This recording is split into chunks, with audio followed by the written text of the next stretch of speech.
Hello, everyone. This is Political Chit Chat. I'm your host, Gonzalo Duran. Today's honored guest is Marvin Williams, the candidate for Congressional District 4 in Long Island. Marvin, thank you for being here today. Oh, I'm glad to be here. Thank you for having me. So, Marvin, for the audience that may not know who you are, could you give us a little bit about your background? Absolutely. I grew up in New York City, and I'm proud of that. My father worked for the MTA, so we bounced around quite a bit, neighborhoods, but most of the time I spent in the Bronx and Brooklyn. And then I went on to undergraduate school in the South. I did all my formal education in the South, and that gave me entry to the military.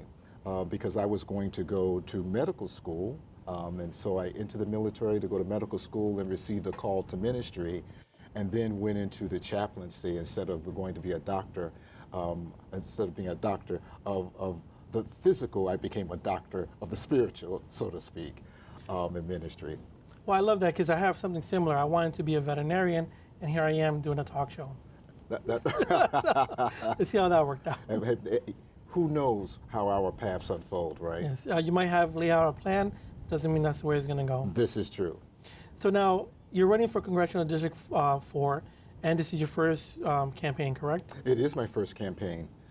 All right, so what drew you to run as a candidate this year? My discontent.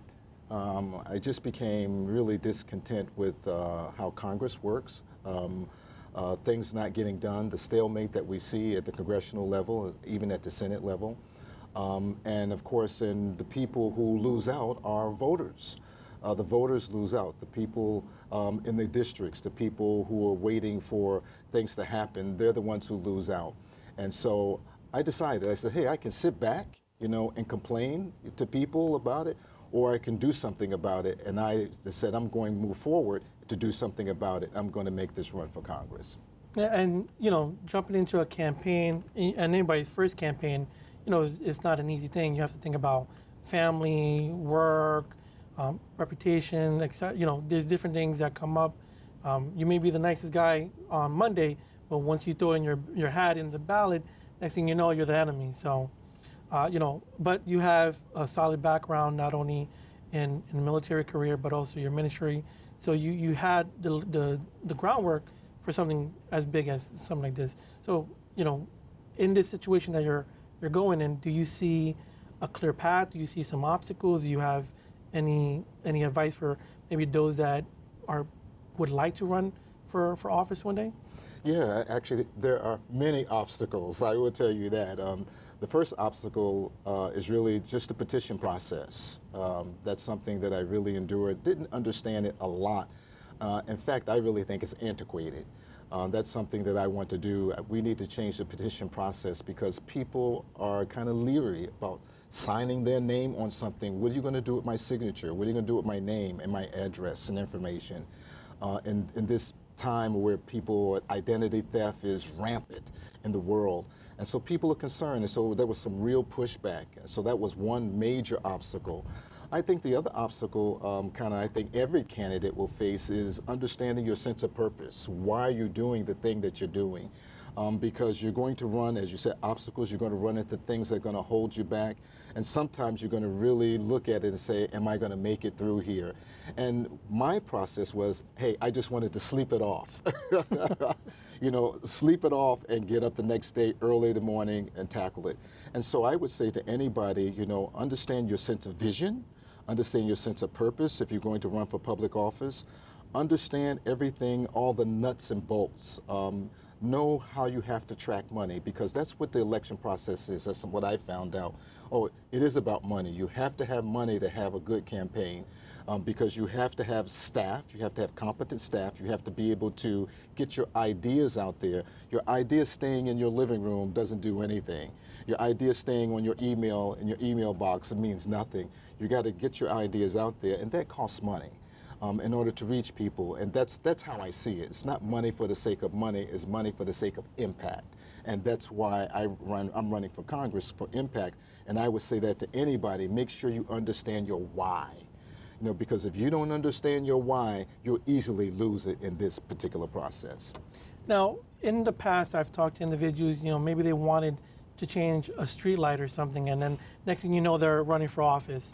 some people, ambitious, have family involved with it, and then they walk into it as well. What would you say was, and I know you said earlier one of the reasons, but what was I want to say the main reason that got you to push forward? Because you could have run before and you didn't, but this time you did. What was that spark that lit it? Seeing people suffer across the board. This whole immigration thing, through the past administration, when I just saw, thousands and thousands of people crossing the border illegally, I said, are you kidding me? Who's doing something about this? And it seems as though nobody cared. I mean, and then even the people who are here legally, they were frustrated. They said, oh, I did everything by the book. And look at this. I mean, if I had done something like this, I would have never been able to get citizenship. And so we have to have a path to citizenship. So it's this whole immigration thing that really tilted it for me. I said, I got to get in. I got to do something about it. In fact, you haven't asked me this question yet, but that's the first thing that I want to do. I want to tackle this immigration thing. I want to put a bill in Congress that we can settle on, that we would have a unified policy for immigration, and that we would stop floating around, because the immigration is the elephant in the room. Everybody wants to talk about it, but no one wants to do anything about it. And that's why I want to go to Congress, because I want to do something. I don't want to sit there in stalemateness. I want to do something about it. Well, obviously the administration has changed. And with that change, President Trump did secure the border, or tighten it up at the most that he can do right now. Obviously, let's say the factional party, the other parties, are fighting against that in many different ways. But you can see the difference in let's say, let's stay close to New York at the moment, because I know their budget more well than the others. But $4 billion every year to try to maintain that increase in the immigration that New York is, with food, housing, et cetera, benefits. I look at it and I say, look, we secured the border now. We have these individuals here. How can we start focusing on not only, let's say, deportation, which ICE has been prominently doing for those that are illegal, that have been causing issues within being in the U.S., but also enforcing the rules. They're not making new laws up, they're just enforcing the rules that were in place. And now, with somebody like you that's proactive with immigration reform, I think that's going to hit on a lot of people. But how do you fight that, let's say in Long Island, because I don't think the influx is there too much, but there is an influx that's going on. Absolutely. Would you talk more about within your district, what you've seen there? Oh, absolutely. And in the 4th District, you do have, of course, illegal immigration, illegal immigrants. And it is costly. It is very costly. We're talking about budgeting and so forth. You talked about this $4 million. It costs everybody, every taxpayer. It is not free. I remember I heard somebody kind of on the street one time talking about them having free hospital care. We're here illegally. We get free hospital because they can't bill us or anything. And I said to myself, I didn't say anything to them. I was walking the other way. I said, someone pays for that. I'm paying for that. I'm paying for their children to go to the hospital for emergency rooms. It is not free. And so we have to have a humane process. And I think that's the pushback that we've been seeing in this administration, especially, on the other side, on the more liberal side of it. There has not been a humane process, and there's not a humane process because there is no policy, to my original point, and so everybody's just trying to tweak things that are going on, and that's not working. So now you have an inhumane process where you're just snatching people off the street. No, I don't agree with that either. I don't agree you go knocking down people's doors. I think there has to be a humane process, a process in which you are vetting people properly, that you are getting names, knowing who's where, where they're located, and then you begin to identify and get them in the system. Does it take money? Yes. It takes money. It's going to take personnel. It's going to take effort. It's going to take time. But I think that's much more livable to do it that way. That's the long way. The short way is not going to work. The short game doesn't work. You're going to have to take on the long game in order to handle illegal immigration or as you said, immigration reform. And once again, with Trump, securing and tightening the border, I think we're in a progress that we should be making those changes. And hopefully with new individuals coming into office, that's a possibility, at least in my point of view. Yes, I agree. And again, you heard me say the elephant in the room. It is. People don't want to go there. They don't want to attack it because they feel as though they're going to get a lot of pushback. But that's why we're here. That's why we elect our congressmen, our congressional members, and our Senate members so that they can do the hard job of putting in policy that's going to be effective for everyone. Well, now that we hit on this policy, now during your campaign, when individuals are running, and for the first time individuals, you want to set at least 2 or 3 platforms that you want to get out there so that people can try to gravitate to that. Would you mind talking about one of your main platforms? Absolutely. Term limits. There we go.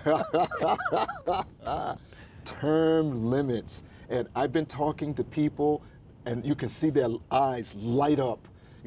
Not one person has gone against me about term limits. They said, good luck with that, and because we have to have a policy in place. We can't have career politicians who stay there for 40, 50 years as we have had.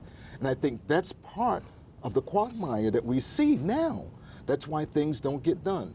They don't have a need to get anything done because they're going to be there 6 more years. They're going to be there another 2 years, for congressional members, for Senate members, another 6 years. And they keep banking on that, banking on that, banking on that, and something is wrong with that. So that's my pet peeve, and that's something I'm going to champion within the first year. I'm going to get that on the board and on the table, term limits. Well, I like the sound of that, and I think a lot of frustration over the years has brought in more people to talk about that more openly than before. But going into the room with individuals that have the capability of increasing their own paychecks and have the ability to do insider trading, unlike the regular citizens, getting them to term limit themselves is not going to be an easy thing. Now, what the general population may not know this, but those are 2 things that I just talked about that a lot of people don't know, that one of the benefits of being in an elected position, let's say Congress, is that you can do actions like insider trading. Now, they don't call it insider trading. They have different terms for it. But in the end of the day, they're benefiting off of knowledge that they have from the work that they're doing and increasing their income. Pelosi, I think there's track records of her stock market deals, and people are becoming millionaires based off of that. There's literally apps and organizations dedicated to that, and it's pretty visible. But why would you say we haven't been able to make these changes? Do you have an idea? Oh, absolutely. Now you're talking about ethics. Yes, there we go. Now that's what you're talking about, ethics. And that's one of the things that I bring, talk about my platform. You read my platform, I talk about, having the ethical considerations, bringing that to Congress. That's an ethical issue. You can't sit there and benefit off of something, off of knowledge. You're there for policy. You're there. That's why you're there, to regulate it, so to speak, to make sure the infractions are not happening. And then you take that knowledge and you use it for your own personal gain. I think there's something wrong with that, and I think we need to have limits on that. Having ethical procedures and policy in for all congressional members, all Senate members, that they can't profit off of the things that they see, off the bills that they know, off the information that they have. Because I think it's about, I know it's over $150,000 that they make, but and the perks, etc. But when you start making millions of dollars in your second or third term, it starts being questionable on those ethics. But to go back to the term limits, we've seen individuals that, especially last year, they were literally propping up individuals, to talk while we were saying, maybe you should be sitting down. But the reason why, I think one of the main reasons is because what the audience may not know is that, the longer that you're in an elected position, in your seniority makes a big difference.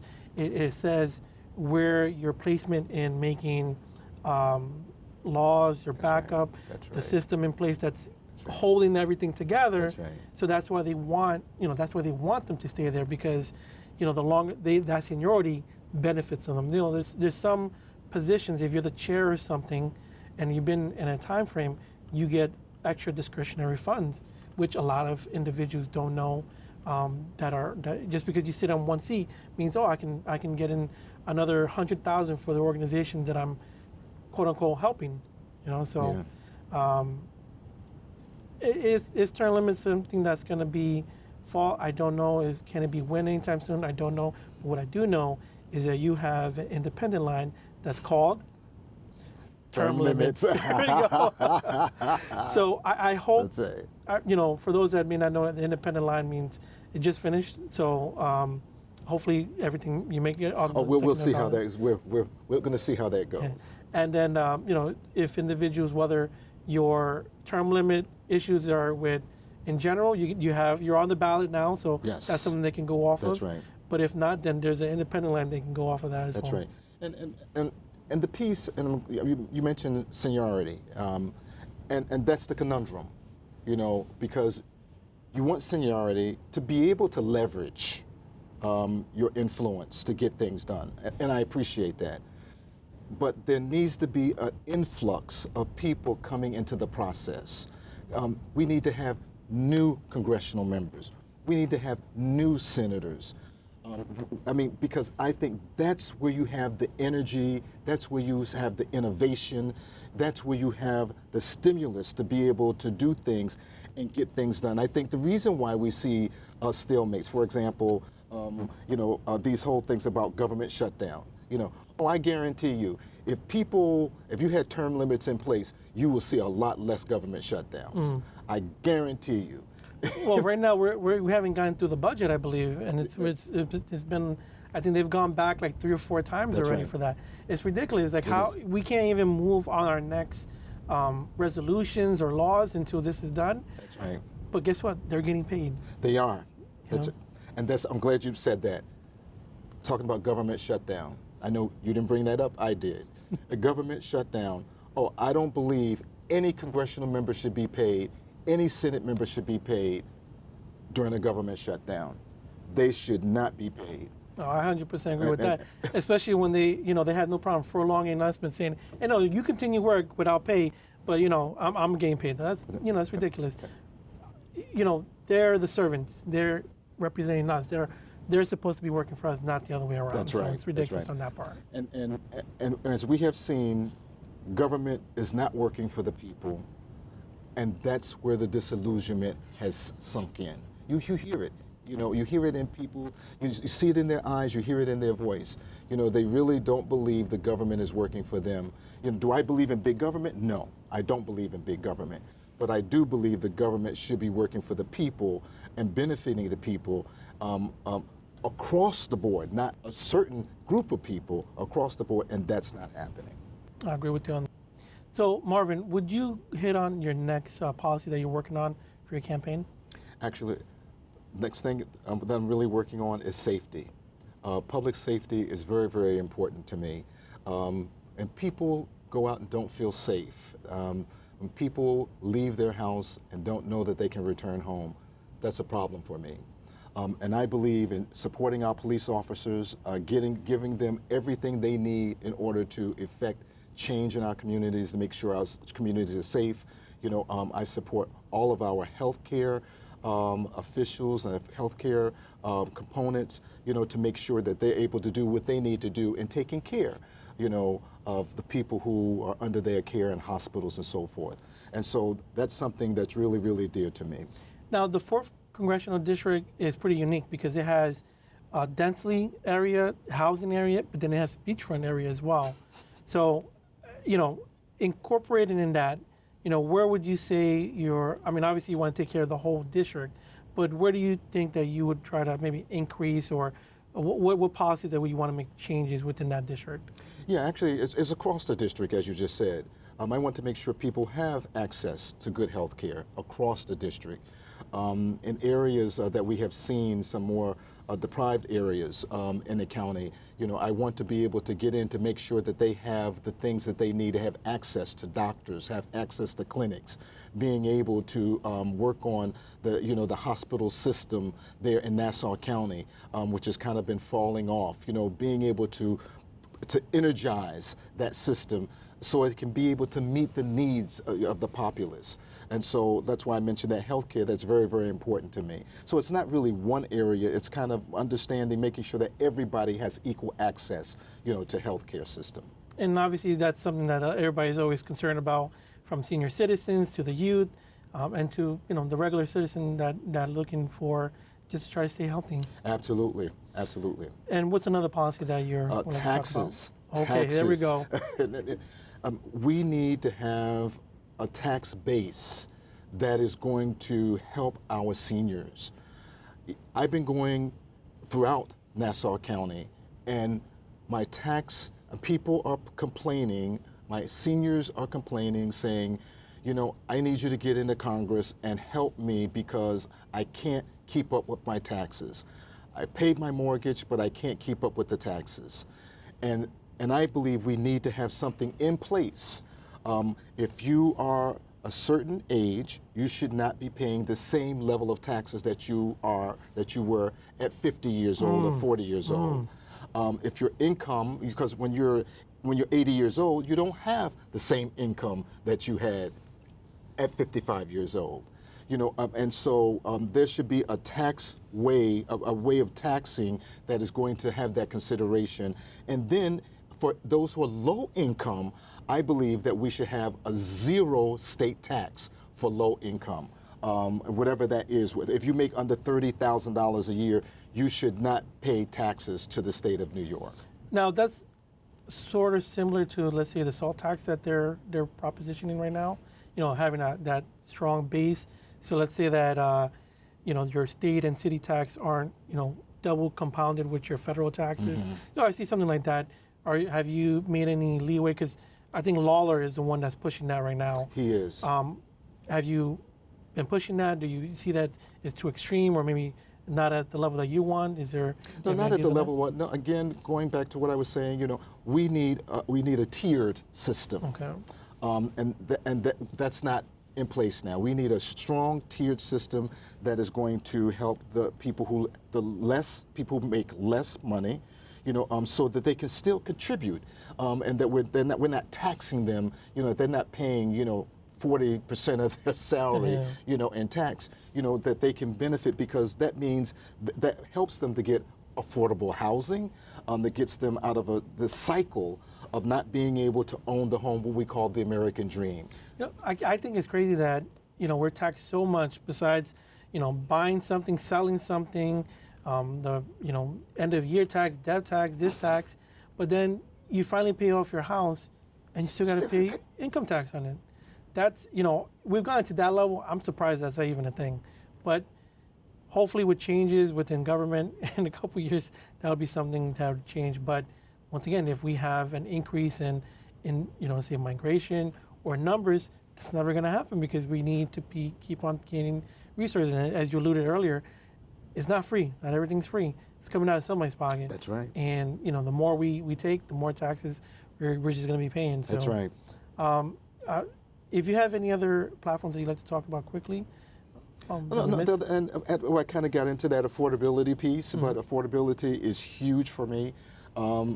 People, again, it's their angst, and I think many of our politicians, that it doesn't faze them, but if you have to decide whether you're going to, get eggs or you're not going to get eggs, you're going to get milk or you're not going to get milk. If you have to decide, which thing you're not going to eat this week because it's not affordable, because you have to put that money in gas, you have to put that money in electricity, utilities, that's a problem. And so affordability, I really, really want to tackle these measures on affordability, and I think people are getting there. I hear more congressional members now talking about affordability, members Senate. People are beginning to get it because now we have to put policy in place to ease this for people so that they can be able to live in a way, because that's a quality of life, to live in a way that they see promising. Well, the more people that keep on speaking out on it, the more individuals that keeps on challenging them, and the more people that are losing their seats, I think they're kind of getting the message coming, very quickly. With that being said, would you, for those that are interested in getting to know you more, reaching out to you, how would they go about doing that? Oh, please contact me. Go to my website at marvinforcongress.com. marvinforcongress.com. Please contact me. I respond to my emails, I respond to my phone calls, and I would love to hear from you. Perfect. Now, with that being said, is there any, let's say very quickly, if you don't mind, Yes. Something that you want to tell the people directly on who you are and why they should vote for you? Absolutely. I am action-oriented. I am result-oriented. I'm not there, to have this quagmire that you see in Congress and in the Senate. I want to get things done for our community, for people that matter most. And I want to let you know that you matter. And that's why I want you to vote for me, because I believe in you, and I want you to believe in me that I'm going to get the job done. So I'll see you on June 23rd at the polls.